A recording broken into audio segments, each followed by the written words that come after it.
राम राम मंडळींनो या ठिकाणी तुम्ही पाहू शकता चिमण्यांची शाळा भरली. अशी शाळा तुम्हाला आता शहरी भागात किंवा जिथे झाडांचं प्रमाण कमी झालंय तिथे अशी शाळा भरलेली बघायला मिळणार नाही.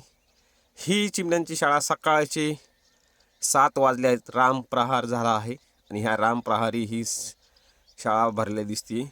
आता ह्या चिमण्यांचं आपल्या निसर्गामध्ये खूप मोठं योगदान आहे, शेतकरी वर्गासाठी आणि इतर वर्गासाठी देखील. कारण की ह्या चिमण्या काय खातात तर किड्या मुंगी असं यांचं खाद्य आहे. आणि ह्या कमी झाल्यामुळे काय झालं आहे, रोगराई वाढली आहे. आणि रोगराई वाढल्यामुळे काय झालं आहे, जे आपण पिकं घेतो त्या पिकावरती रासायनिक औषध मारणं आपल्याला क्रमप्राप्त झालं आहे.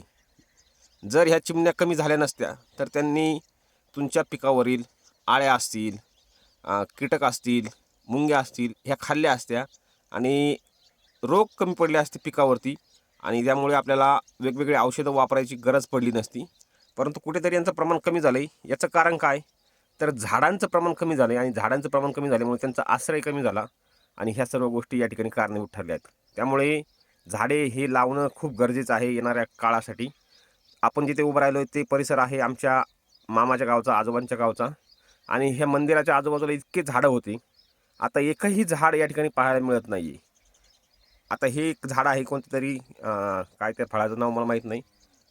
ते झाड आहे बेलाचं कशाचं ते झाड आहे, बाकी इथं एकही झाड नाही. आम्ही लहान होतो त्यावेळेस इथं इतक्या मोठ्या प्रमाणात झाडं होते. आम्ही लहानपणी ज्यावेळेस घरामध्ये येड्यावानी करायचो त्यावेळेस आम्हाला सांगितलं जायचं, जा झाडामध्ये जाऊन खेळा, तिकडे जा झाडामध्ये जाऊन खेळा.